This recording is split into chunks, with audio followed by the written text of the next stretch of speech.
Bismillahirrahmanirrahim. Assalamualaikum warahmatullahi wabarakatuh. Perkenalkan, saya Muhammad Adjani Prasanna Bahrudin dengan NIM H0512110005. Pada kesempatan ini, saya akan mempresentasikan seminar statistika satu saya dengan judul Pemodelan Regresi Logistik Biner-Ritz dengan Estimator Spend Truncated, Studi Kasus Status Gizi Balita di Kabupaten Goa tahun 2023. Dengan pembimbing utama saya yaitu Ibu Dr. Ana Islayumiati, SSI, MSI. Dalam presentasi ini, saya akan membahas 4 pokok bahasan utama, yaitu pendahuluan, teori, metode penelitian, dan daftar pustaka. Untuk memulai, saya akan menjelaskan bagian pertama, yaitu pendahuluan. Dalam pendahuluan ini, terdapat 4 pokok pembahasan yang akan saya uraikan, yaitu 1. Latar belakang, 2. Tujuan penelitian, 3. Batasan masalah, 4. Manfaat penelitian. Saya akan memulai dengan membahas latar belakang penelitian ini. Regresi logistik merupakan metode statistik yang digunakan untuk memprediksi probabilitas terjadinya suatu kegiatan atau kejadian berdasarkan variabel dependen yang bersifat kategorik. Secara umum, regresi logistik dapat dibedakan menjadi 3 jenis, yaitu regresi logistik biner, regresi logistik multinomial, dan regresi logistik ordinal. Regresi logistik biner adalah jenis regresi logistik yang digunakan ketika variabel terdiri dari 2 kategorik, misalnya ya atau tidak, berhasil atau gagal. Model ini bertujuan untuk memprediksi probabilitas terjadinya salah satu dari 2 kategori tersebut berdasarkan variabel independen. Tetapi dalam penerapannya, salah satu kendala yang sering ditemui dalam regresi logistik biner yaitu multikolinaritas antara variabel independen. Multikolinaritas terjadi ketika variabel independen memiliki korelasi tinggi, sehingga saling memengaruhi dalam regresi. Akibatnya, estimasi parameter menjadi tidak stabil, standar error meningkat, dan hal ini dapat menurunkan akurasi model dalam memprediksi.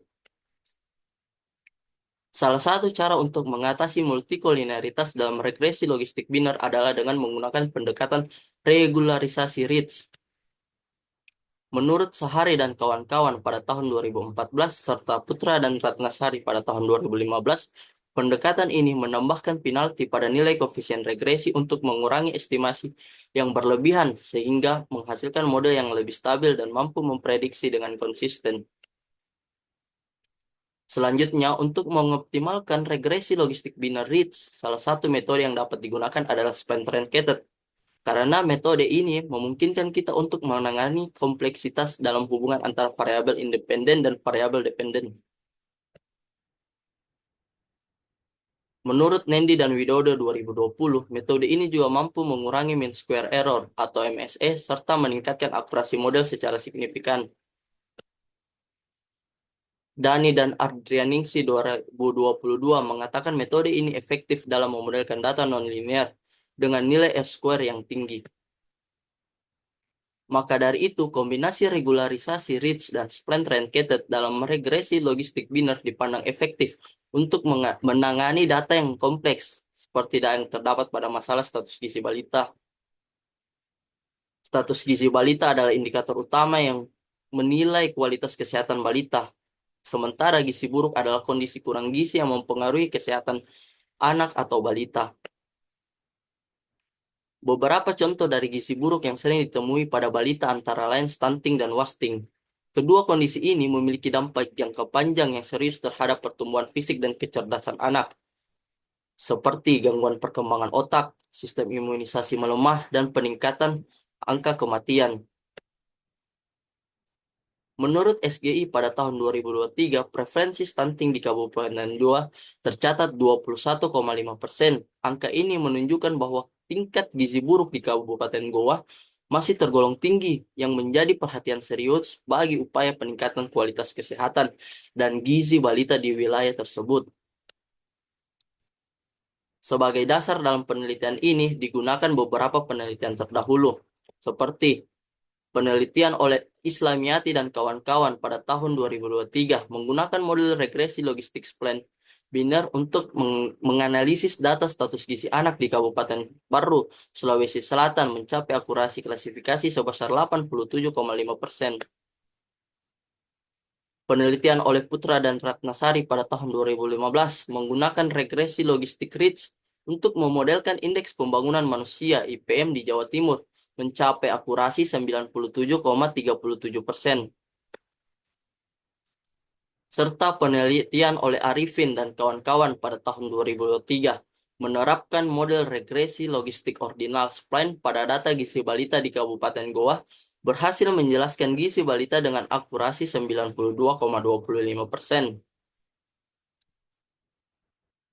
Ya, berdasarkan latar belakang yang telah dijelaskan sebelumnya, maka dapat dirumuskan dua tujuan utama penelitian ini, yaitu pertama adalah mengestimasi parameter model regresi logistik binary ridge pada data yang mengandung multikolinaritas dengan menggunakan estimator spline truncated.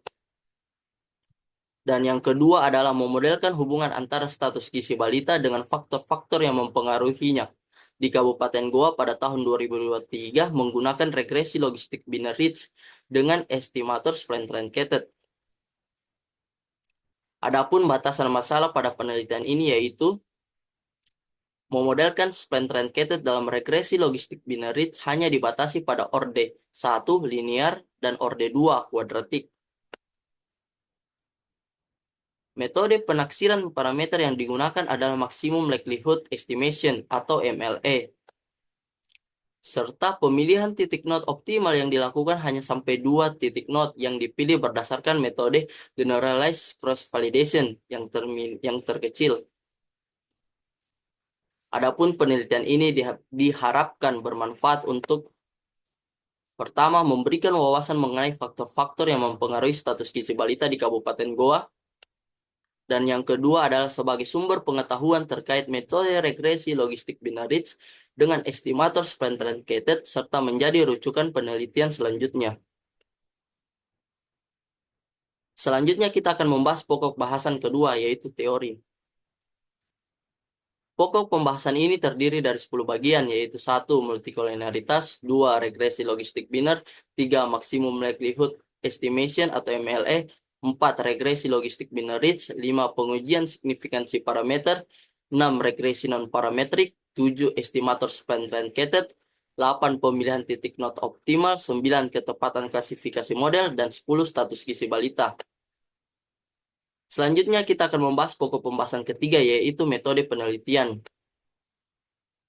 Data yang digunakan dalam penelitian ini merupakan data sekunder, yaitu data status gizi balita di Kabupaten Goa pada tahun 2023. Data ini diperoleh dari Dinas Kesehatan Kabupaten Goa. Adapun variabel yang digunakan dalam penelitian ini terdiri dari 1 variabel dependen Y dan 5 variabel independen yang secara spesifik dapat dilihat pada tabel berikut. Setelah memahami struktur data dan variabel-variabel yang telah digunakan, tahapan selanjutnya adalah metode analisis data yang dibagi menjadi 2 tahap utama yaitu estimasi parameter dan pemodelan data status gizi balita. Pertama adalah estimasi parameter regresi logistik ridge dengan estimator spline truncated, di mana dilakukan dengan menggunakan metode Maximum Likelihood Estimation atau MLE. Yang kedua adalah pemodelan status gizi balita pada Kabupaten Goa menggunakan regresi logistik ridge dengan estimator spline truncated. Adapun tahapannya yaitu 1. Menyusun statistik deskriptif untuk mengeksplorasi variabel-variabel yang mempengaruhi status gizi balita. 2. Pendeteksian multikolinaritas dengan membentuk matriks korelasi. Jika terbukti ditemukan multikolinaritas, maka diterapkan regularisasi ridge. Yang ketiga, pembentukan model regresi logistik ridge dengan estimator spline truncated. Dan yang keempat, metode memilih model terbaik dengan menggunakan nilai GCV yang paling minimum. Yang kelima, pengujian signifikansi parameter pada model yang terbaiknya. Yang keenam, interpretasi hasil estimasi model dan mengukur akurasi klasifikasinya. Dan yang terakhir, yang ketujuh, menarik kesimpulan berdasarkan hasil analisis yang telah diperoleh. Selanjutnya kita akan membahas pokok pembahasan terakhir yaitu daftar pustaka. Berikut ditampilkan semua sumber referensi yang digunakan dalam menyusun proposal penelitian ini.